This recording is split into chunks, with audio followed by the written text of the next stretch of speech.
22 अक्टूबर 2022 को पीटीआई को तोड़ने का मंसूबा था और इसकी शुरुआत होनी थी 22 अक्टूबर से। और ये ड्रामा, ये जो गिराव जलाव के नाम पे हुआ, ये 22 अक्टूबर को होना था। 22 अक्टूबर को नहीं हुआ, मौके की तलाश। तो फिर 9 मई को यह ड्रामा स्टेज किया गया। और किस तरह अदाकारी और हिदायतकारी देखे रेंजर्स आती है, रेंजर्स जिनका लोगों की गिरफ्तारियों से, बिलखसूस सिंध में होगा, कराची में, इस्लामाबाद में रेंजर का गिरफ्तारियों से कोई ताल्लुक नहीं है। और जिस अंदाज में आती है और जिस तरह खान पे हाथ डालती है, कुर्सी से गिराते हैं, कॉलर से खींचते हैं, घसीटते हैं, रगीदते हैं, और ये तमाशा पूरी कौम को दिखाया जाता है कि तुम्हारा मुर्शिद। यार आप लोग किस तरह के इंसान है, थोड़े खामोश हो जाए ना। आप ये शोर घर में करें ना, आप आए हैं तकरीर सुनने, तो जरा थोड़ा खामोश हो जाए। तो ये 9 मई को कौम को इश्तिहाल दिलाया जाता है और इश्तिहाल की दूसरी कड़ी तैयार है। लोग आते हैं, बिल्डिंगों पे हमले करते हैं, बिल्डिंगों पे। यार आप लोग अगर बैठेंगे तो ये लोग खाक देखेंगे। पीछे करो गाड़ी, ये गाड़ी नहीं है यार, सुने। जब 9 मई के दिन जो होता है, बिल्डिंगों पे हमले होते हैं और इसके बाद पाकिस्तान को दोज़ख बना दिया जाता है, जहन्नम बना दिया जाता है पाकिस्तानियों के लिए कि जनाब आपने तो आली मर्तबत बिल्डिंगों पे अटैक कर दिए। इस अटैक के कारण 25 वर्कर पाकिस्तान तहरीक इंसाफ के शहीद होते हैं। 10,000 लोग 48 घंटों में गिरफ्तार होते हैं। 100 लोग गोलियां खा के जख्मी होते हैं और 4 लोग ताहयात माजूर हो जाते हैं। यह 9 मई की तबाहकारियां है। और फिर 9 मई के नाम पे एक को उठाया, दूसरे को भगाया। प्रेस कॉन्फ्रेंस करो, पीटीआई छोड़ो, प्रेस कॉन्फ्रेंस करो, पीटीआई छोड़ो। और फिर पर्चे होते हैं। पुलिस टट्टू बन जाती है।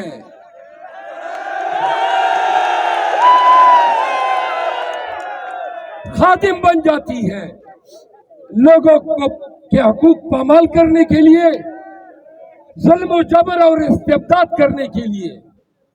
और डिप्टी कमिश्नर हर कार्य बन जाते हैं। 3 एमपीओ, 16 एमपीओ और 144। और चतराल से लेकर कराची तक पाकिस्तान में गुठन का समा पैदा किया जाता है। ये सारा काम किस लिए, ये किसकी खातिर? तो सुनो, ये सब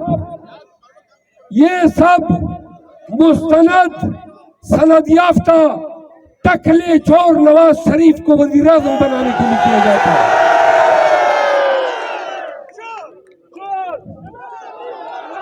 मरियम के पापा,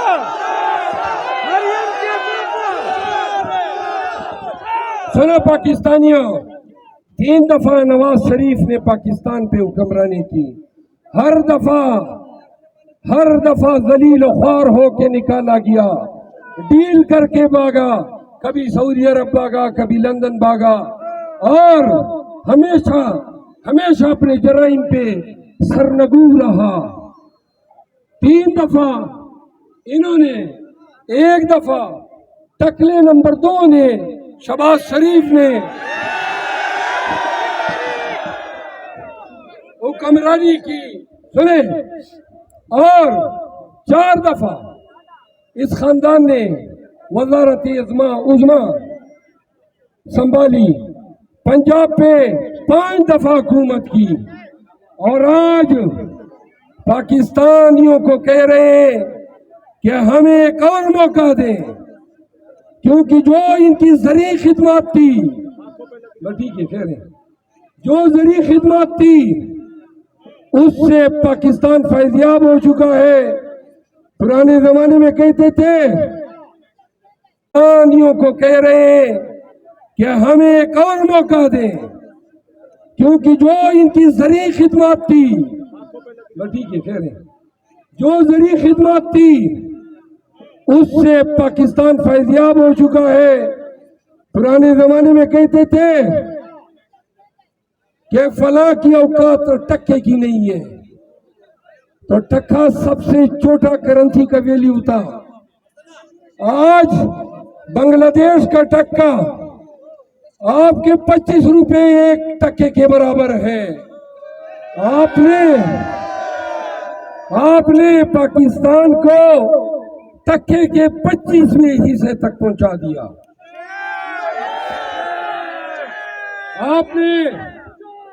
आपने रोटी, पेट्रोल, डीजल, गैस, मेवा, सब्जी,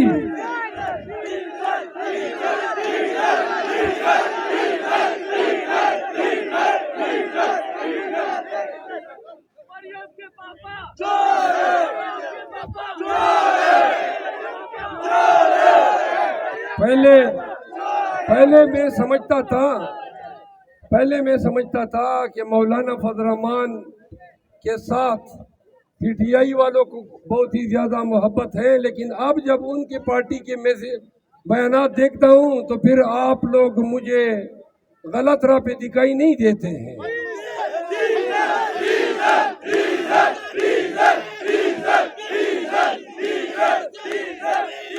मेरे पाकिस्तानियों, ये खानदान 4 दफा वजारत उज़्मा संभालने के बावजूद फिर कहता है हमें हुकूमत दे, हुक्मरानी दे। पहले 4 दफा की वजारत उज़्मा में आप क्यों कर पाकिस्तान के सवाल के सबब बनते गए?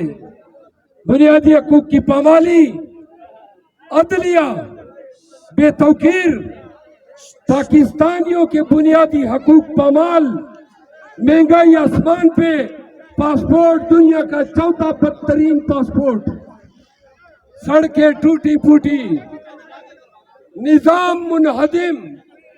क्या इसके लिए आप बारी मांग रहे हैं? जरा आप खामोश हो जाएं। भाई आप क्यों आप ये शुरू कर रहे हैं?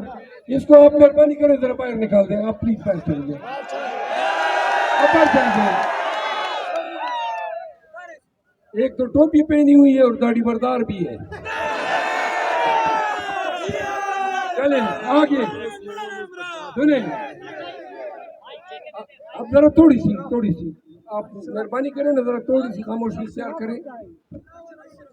इसके बाद 34 साल डिक्टेटरों ने, फौज ने पाकिस्तान पे हुकूमत की, और 34 साल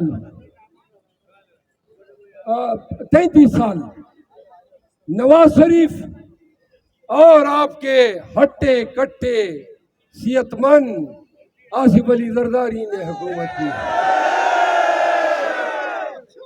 अल्लाह ने पाकिस्तान को ऐसे हुक्मरानों से नवाजा कि पता नहीं, जरदारी साहब मैं हैदराबाद जा रहा था तो बताया गया कि अतराफ में जमीनें जरदारी साहब की, कराची शहर में प्लाजे पे प्लाजे उनके, दुबई में प्लाजों की, अंबार, यूरोप, अमेरिका, इंग्लैंड। अल्लाह के बंदे, मौत को भूल गए हो, खबर भी तुमने जाना है। अब बस भी कर लो, कितना बड़ा पेट है, हजम किस तरह कर रहे हो ये सारी अमलाक और सारी जायदादें। पाकिस्तानियों, ये दो मकरू किरदार, शरीफ खानदान और जरदारी, बारी लेकर इस पाकिस्तान को लूटते रहे। और चीज पाकिस्तानी $12 बिलियन पाकिस्तान को बेचते रहे, और ये पाकिस्तान का पैसा डॉलरों में कन्वर्ट करके नवाज शरीफ 12 बिलियन डॉलर पाकिस्तान से मनी लॉन्डर करके ले जा चुका है।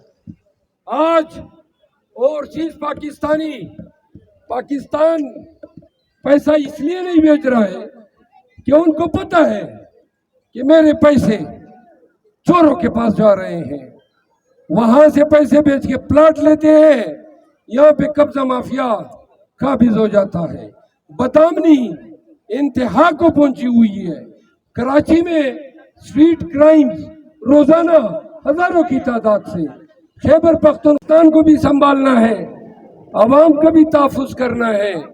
सारे लगे हुए हैं उस मुस्तनद चोर को वजीर आज़म बनाने के चक्कर में।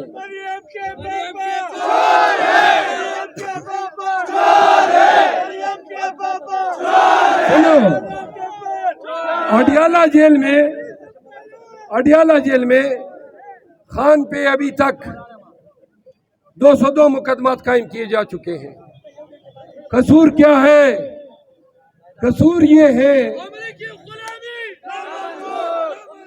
कि आपको सुने पाकिस्तानियों, खान का सबसे बड़ा कसूर ये है कि उन्होंने पाकिस्तानियों को शऊर दिया, और यही शऊर है कि आज पूरी रियासत, तमाम इदारे, मीडिया,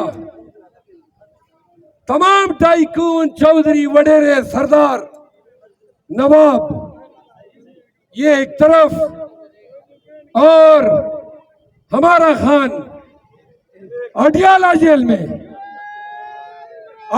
जेल में बेगुनाह कैद अकेले तने तनहा इन तमाम ताकूती कुव्वतों से लड़ रहा है।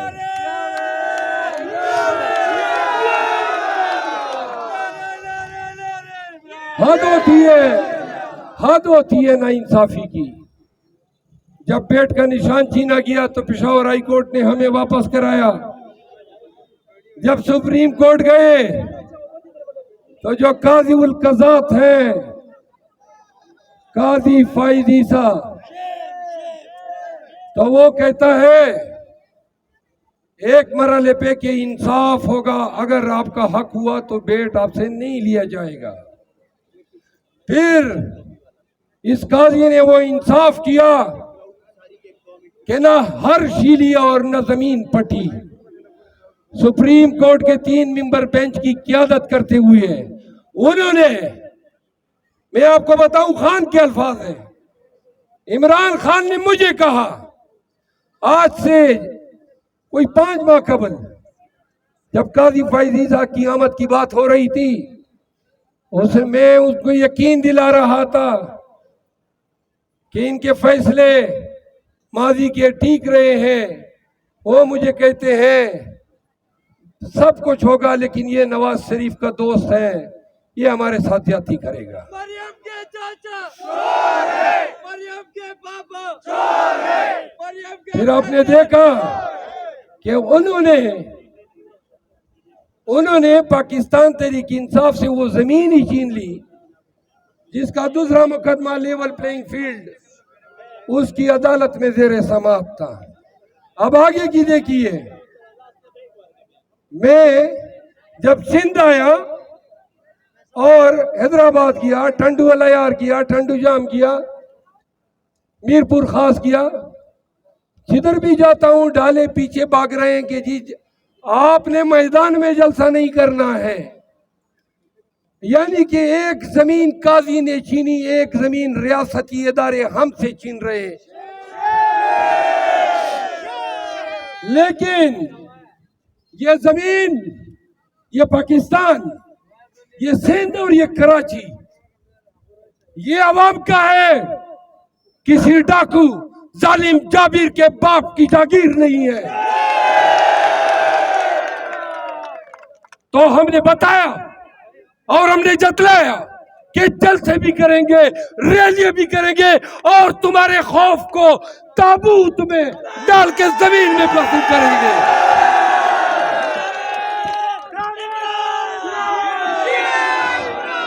लोग कहते हैं लोग कहते हैं खौफ है। पाकिस्तानियों, ये खौफ नहीं है, ये खौफ नहीं है, ये खौफ से भी बदतर कैफियत है। और इस कैफियत को जिसमें पूरी कौम को उलझाया गया है, इसको उर्फ आम में नामर्दी कहते हैं। पूरी कौम को इम्पोर्टेंट बना रहे हैं। क्यों कर रहे हो? तो पाकिस्तानियों, ये हम में सुरखाब के पर नहीं लगे हैं। घरों में जाओ, पर्चे होते हैं। मैं कहता हूं अभी तक मुझ पे 26 पर्चे हो चुके हैं, अगर सिंध में और न हुए हो। और हर एक कोशिश की मुझे अगवा करने की, घर गिराया, ज़ल्मतों के वो पार तोड़े अगर मैं गिनवाऊं। लेकिन मैं तुम्हें कसमन कहता हूं कि इनकी हर एक ज्यादती मुझे राहत देते हैं। पूरी कौम को इम्पोर्टेंट बना रहे हैं। क्यों कर रहे हो? तो पाकिस्तानियों, ये हम में सुरखाब के पर नहीं लगे हैं। घरों में जाओ, पर्चे होते हैं। मैं कहता हूं अभी तक मुझ पे 26 पर्चे हो चुके हैं, अगर सिंध में और न हुए हो। और हर एक कोशिश की मुझे अगवा करने की, घर गिराया, ज़ल्मतों के वो पार तोड़े अगर मैं गिनवाऊं। लेकिन मैं तुम्हें कसमन कहता हूं कि इनकी हर एक ज्यादती मुझे राहत देती है, मुझे खुशी देती है, मुझे इस्तेकामत देती है। तो यही तो सुनो, इनके लाठी को समझो कि ये जाबिर है।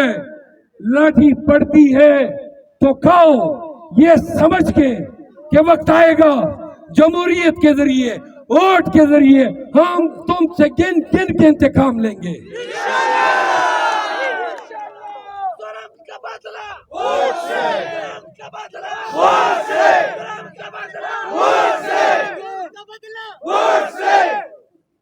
ओ भाई, बात सुनो, सुनो ना। और निकलने के लिए हिम्मत करनी होती है। अगर इतने हजारों के मजमे से ये एक शरफजल गायब हो जाए तो क्यों आप खुद नहीं निकाल सकते हैं? निकलो हर एक इमरान खान बन के, हर एक अगर ये ईमान रखता है कि खुदा खालिक और राज़िक है, तो ये फिरौनों में इनकी औकात ही नहीं कि हमें डरा सके। पाकिस्तानियों, आखिरी दो बातें। सिंध का जो हशर पीपल पार्टी ने 15 साल में कर दिया है, और एमक्यूएम और पीपल पार्टी इलेक्शन आते ही कबड्डी कबड्डी खेलना शुरू हो जाते हैं। और जो ही इलेक्शन हो जाते हैं तो प्यार मोहब्बत की पींगे बढ़ा के एक ही हुकूमत बनाते हैं। ये इनका असली हकीकी चेहरा है।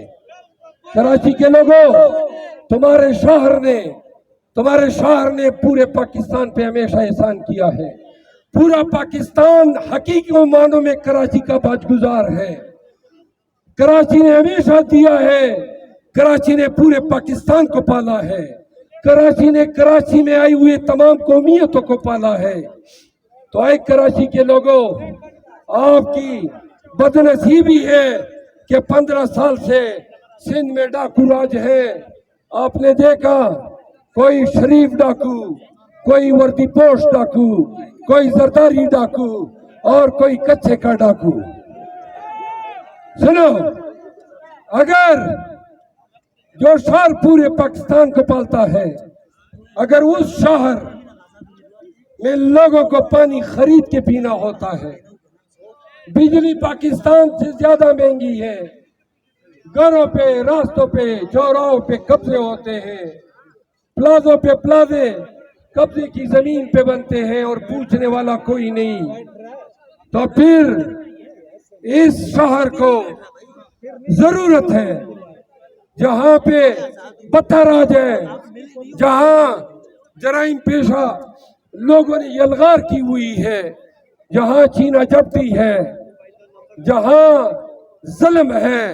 अगर इस शहर को रोशनियों का शहर दोबारा बनाना है, कायद का शहर बनाना है, पाकिस्तान के शहरों की मेराज का शहर बनाना है, तो फिर आए हमारा साथ दें, कानून की हुक्मरानी का साथ दें, रूल ऑफ लॉ का साथ दें, खान के कास का साथ दें। लगता यह है तुम्हारी तवज्जो ज्यादा बढ़ गई है, कोई नारा ही नहीं है।